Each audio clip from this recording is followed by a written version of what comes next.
Oleh karena itu, untuk menangkal akar terorisme, kita harus sekali lagi harus menghapuskan paradigma agama yang fanatik, agama yang merasa benar sendiri, agama yang merasa seolah-olah dia sendiri yang bisa masuk surga, dan menafikan semua perbedaan, karena ini bertentangan dengan nafas kebangsaan kita, yaitu Bhinneka Tunggal Ika.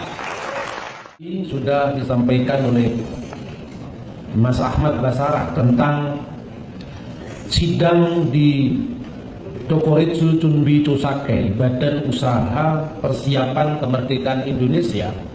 Tatkala para anggota dari sidang BPUPK itu mencoba untuk menjawab pertanyaan dari Dr. Rajiman Widyodiningrat, di atas dasar apa negara Indonesia merdeka itu akan kita dirikan. Dan ada banyak sebetulnya jawaban dari peserta sidang itu. Jadi bukan hanya Yamin, Supomo, dan Bung Karno, ada banyak. Notulen yang dulu dihilangkan oleh Pak Yamin itu sekarang ditemukan kembali dan diterbitkan, dieditori oleh R.A.B. Kusuma, yang diterbitkan oleh Badan Penerbit Universitas Indonesia. Jadi memang Bung Karno adalah satu-satunya penggali Pancasila. Pak Yamin tidak pernah berpidato di tanggal 29 Mei, tetapi pidato yang disampaikan Pak Yamin itu sebetulnya ungkapan-ungkapan beliau dari pembahasan di sidang PPKI. Jadi bulan Juli, bukan bulan Mei. Kemudian yang dikemukakan oleh Profesor Supomo itu bukanlah dasar negara atau filosofis Kronslag, tapi lebih merujuk kepada hukum dasar negara atau konstitusi. Tetapi saya tidak akan mengulang apa yang disampaikan tadi. Saya hanya ingin mengatakan begini, penting sekali untuk kita memahami filosofi Bhinneka Tunggal Ika dan akar sejarahnya, akar filosofinya, sehingga kenapa negara ini harus dikelola dalam bingkai Pancasila yang di dalamnya disemangati, dilihat dalam perspektif berbeda-beda tetapi satu juga. Bung Karno mengemukakan bahwa yang mau kita dirikan itu adalah sebuah national state, sebuah negara kebangsaan, dan beliau memberikan dua rujukan. Kita hanya pernah mengalami dua kali negara nasional. Yang pertama adalah Sriwijaya dan yang kedua Majapahit. Sekalipun Demak adalah negara merdeka, Ternate, Tidore, Mataram, Banten adalah negara merdeka, tetapi bukan negara nasional. Kalau kita cermati apa yang disampaikan oleh Bung Karno, itu luar biasa. Karena ketika bangsa-bangsa lain tidak memiliki rujukan sejarah yang kuat untuk bersatu, kita sudah lama memilikinya. Apa yang ingin saya sampaikan sebetulnya terwakili oleh puisi yang tadi dibaca. Nusantara itu bukan sekedar gugusan pulau-pulau di antara benua, di antara dua benua, di antara pulau-pulau di Indonesia, tetapi dia juga adalah merupakan untian nilai-nilai yang secara dinamis mencoba untuk dipahami, direfleksi dalam kehidupan berbangsa dan bernegara, dalam kehidupan sejarahnya yang panjang. Oleh karena itu, kalau istilahnya Bung Karno, Pancasila itu merupakan hogger of tracking, pengangkatan ke taraf yang lebih tinggi dari manifesto komunis maupun Declaration of Independence of America. Pancasila merupakan sintesis dari ideologi besar dunia. Istilahnya Bung Karno, beliau melakukan in the world of the mind.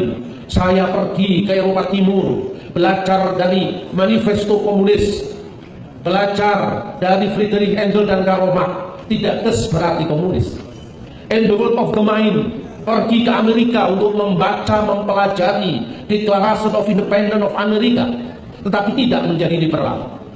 In the world of the mind, pergi ke Tiongkok, minum teh bersama Sun Yat-sen. Bung Karno belajar tentang San Min Cui sebagai inspirasi untuk membentuk dasar negara Pancasila. Bung Karno juga duduk bersila bersama Gandhi di alamnya pikiran.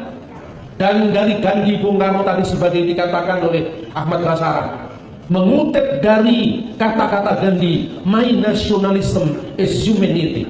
Tetapi pada akhirnya Bung Karno kembali ke realitasnya bangsa Indonesia, karena ideologi negara Pancasila kita sebut sebagai digali dari nilai-nilai yang berakar kuat pada kepribadian bangsa Indonesia. Coba saudara-saudara bisa bayangkan, tatkala saudara membaca Srimad Walmiki Ramayana, itu ditulis pada tahun 120-an Masehi. Bahkan sebelum Ramayana India itu menulis, kira-kira tahun 500 sebelum Masehi, seorang bapak ilmu sejarah dunia yang bernama Herodotus sudah menulis tentang Chrysonesos, yaitu pulau emas yang tidak lain adalah Sumatera. Dan di dalam karya Ptolemaeus dari abad kedua tadi kita sebutkan telah menyebut tentang kepulauan-kepulauan Nusantara, bahkan mungkin adalah Papua. Tatkala Walmiki mengatakan Jawa Dwipa Matri Kamya Sisiro Nama Parwata, non di ujung paling timur dari pulau Jawa itu ada suatu gunung yang tinggi, puncaknya mencapai langit, dikunjungi oleh dewa dan dihuni oleh para danawa. Denis Lombard adalah seorang penulis yang sangat terkenal di Prancis. Dia mengatakan begini, masa lalu suatu bangsa itu akan menentukan masa depan bangsa itu dalam merefleksikan jati dirinya.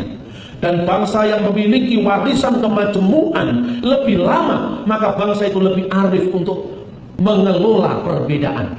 Kita bandingkan Indonesia, tidak hanya memiliki dua agama seperti di Mesir, yaitu Kristen dan Islam. Kita memiliki Hindu, Buddha, Kristen, Islam. Bahkan kita memiliki local genius, kepercayaan terhadap Tuhan yang Maha Kuasa, jauh sebelum munculnya agama-agama datang ke dunia.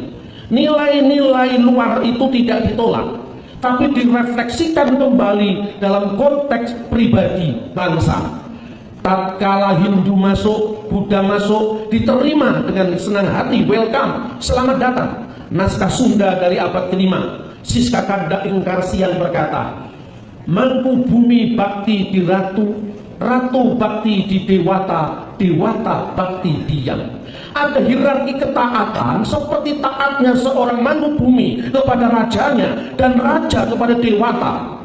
Tetapi di atas dewata itu masih ada yang. Dan konsep yang inilah adalah konsep Indonesia asli, jauh sebelum masuknya agama-agama ke Indonesia. Yang artinya Tuhan, itu bahasa asli Nusantara. Dari kata yang itu kita mengenal kata sembahyang. Jadi kaum penghayat itu bukan kaum animis, bukan kaum politeis, tetapi penyembah-penyembah Tuhan jauh sebelum munculnya agama-agama dunia ke Indonesia. Itulah sebabnya sudah kita bersyukur pada pemerintah bahwa eksistensi aliran kepercayaan terhadap Tuhan Yang Maha Esa sekarang sudah diakui, karena itu adalah warisan budaya bangsa. Kalau bicara tentang siapa yang ekstrim, justru tamu-tamu itu yang ekstrim. Tidak ada orang kebatinan ngebom, lalu tidak suka cuma dibatin. Jadi kadang-kadang saya berpikir, tatkala terjadi gerakan-gerakan kekerasan atas nama agama, yang terjadi adalah overprotective terhadap agama. Dan orang mengatakan ini bukan agama. Saya tegaskan ini adalah agama. Tetapi agama yang dipahami secara salah. Tidak perlu kita harus berapologetika ini bukan agama. Ibarat orang sakit, kalau dia tidak tahu kalau dirinya sakit, sulit saudara-saudara untuk mengobatinya. Saya ingin menutup pesan Bung Karno begini. Awal abad 20 adalah munculnya negara-negara nasional. Abad 20 ditandai dengan gerakan munculnya negara-negara nasional sebagai reaksi dari kapitalisme, kolonialisme, dan imperialisme. Di dalam konteks seperti inilah lahirlah Pancasila yang anti segala bentuk penjajahan di muka bumi, anti segala macam bentuk kapitalisme, kolonialisme, dan imperialisme. Saat itu dunia dibagi seolah-olah menjadi dua bagian, blok komunis dan blok kapitalis. Tetapi awal abad 21 dunia ini bergeser bersama dengan runtuhnya sistem komunisme sebagai rezim, yaitu Uni Soviet. Kalau dulu seolah-olah dunia diperhadapkan hanya ada hitam putih, kapitalis atau komunis. Sekarang dunia barat butuh lawan baru. Agen-agen kapitalis mencari kambing hitam yang baru, dan kambing hitam yang baru itu yang dikenal dengan radikalisme agama. Dasar memang dia suka bertengkar, ditantang dia mengatakan, kalau you jual, gua beli. Akibatnya apa? Dunia sekarang ini seolah-olah berhadapan dengan gerakan baru, yaitu bahaya radikalisme agama yang menjurus kepada terorisme.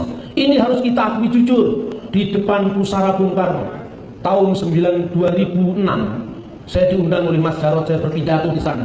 Saya mengatakan, Bung Karno, kalau dulu Bung Karno mengatakan kapitalisme beranak kolonialisme dan kolonialisme beranak imperialisme, izinkan saya berkata, sekarang lebih dalam lagi, bukan sekedar ideologi itu beranak pinak. Sekarang ini akar dari terorisme itu asalnya dari fanatisme agama. Fanatisme akan beranak dengan fundamentalisme agama. Fundamentalisme akan beranak menjadi terorisme. Jadi ini hubungan mbak, bapak, cucu. Oleh karena itu, untuk menangkal akar terorisme, kita harus sekali lagi harus menghapuskan paradigma agama yang fanatik, agama yang merasa benar sendiri, agama yang merasa seolah-olah dia sendiri yang bisa masuk surga, dan menafikan semua perbedaan, karena ini bertentangan dengan nafas kebangsaan kita, yaitu Bhinneka Tunggal Ika. Nah, akhirnya juga saya ikut jadi orator. Oleh karena itu, saudara-saudara, bacalah tulisan saya ini. Ini bahan-bahan yang saya sampaikan menjadi 4 pilar MPR yang akhirnya disahkan pada zaman Pak Taufik Kemas. Dan saya kira saya tidak akan melanjutkan itu di dalam orasi. Lebih baik kita lebih banyak bertanya jawab dalam diskusi, karena kita tahu sama tahu perut lapar dan perutmu juga lapar. Kita sama-sama lapar.